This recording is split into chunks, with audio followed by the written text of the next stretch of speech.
listening to the Art of Homeschooling podcast, where we help parents cultivate creativity and connection at home. I'm your host, Jean Miller, and here on this podcast, you'll find stories and inspiration to bring you the confidence you need to make homeschooling work for your family. Let's begin.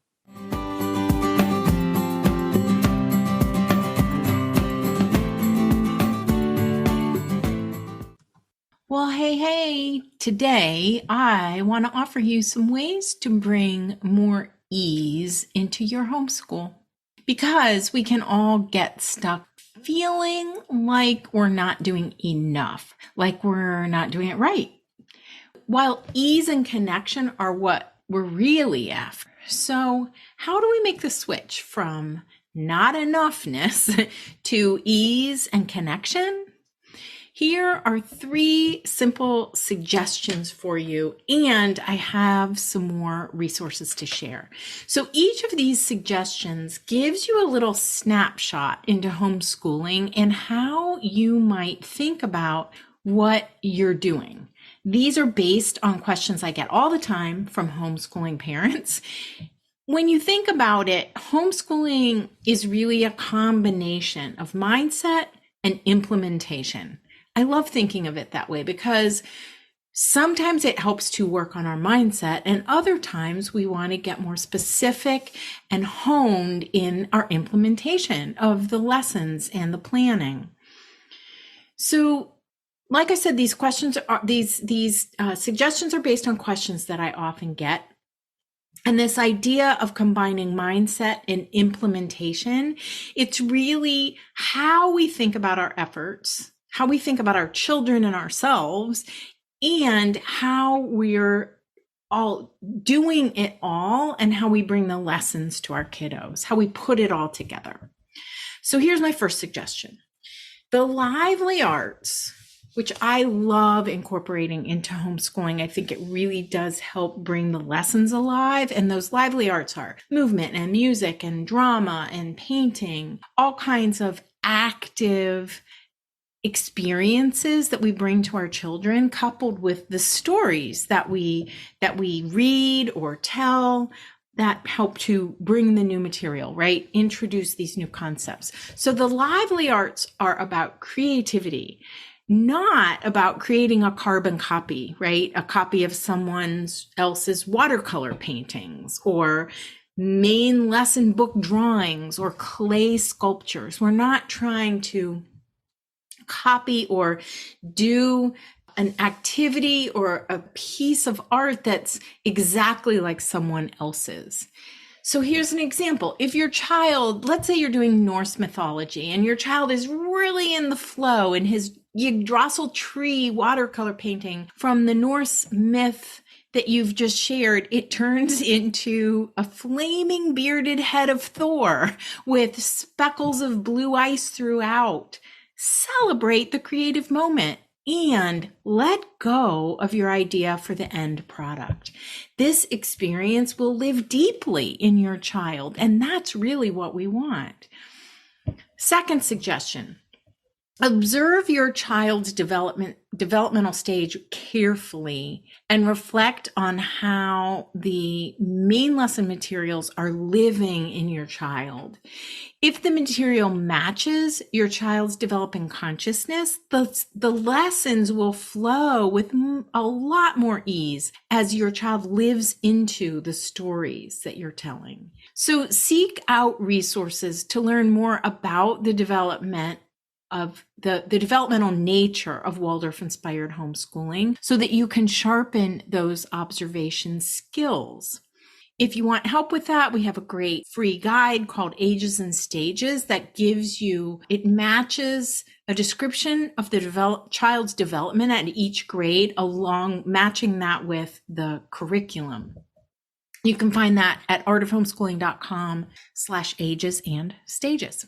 So I want to encourage you to seek out to learn more about the developmental thinking of your child. So the mathematical thinking, literacy, spelling skills, and even how your child develops to learn to draw or paint or cook or anything really, so that you can be prepared for the next step when they show readiness. Ask yourself this: what does this child before me need right now to grow and thrive holistically and feel at home in the world? That's where you want to put your focus. Third suggestion: it's really okay to let go of a lesson when your child asks for a break, or to take the morning off, or skip skills practice one day. Most children will feel supported and understood when you offer this empathy and flexibility. When you foster this kind of connection, the child will be more receptive the next day or going forward with lessons. For some children, this disruption in rhythm or expectations can be too much, though. So just be observing. Once again, that's really your main role, is to observe your child. Homeschooling is a long game, right? And success is measured in deep, cumulative learning and warm connections over time, not checking off boxes or completing main lesson books or getting it all done. That is not what we want to aim for. I hope these 3 simple suggestions and little scenarios offer you a sense of relief and ease. I have lots more where those came from, and these 3 suggestions happen to correspond to the 3 pillars of holistic homeschooling, of Waldorf-Inspired homeschooling: the lively arts, child development, and rhythm. And did you know that we have a free guide on each of these 3 pillars? I mentioned one of them already. The 3 guides are Ages and Stages, Waldorf-Inspired Grades at a Glance, the Homeschool Rhythm Starter Kit, and Weaving the Lively Arts into Homeschooling. You can find links to each of these free guides in the show notes for this episode, which will be at artofhomeschooling.com/episode 158. I also have some past podcast episodes to recommend to you that I think can really help with both mindset and implementation. I chose 5 of our most popular episodes around these 2 topics, and here you go. These will be linked in the show notes as well. There is The Emotional Roller Coaster, episode 157. That was just last week. Gaining Confidence as a Homeschooler, episode 142.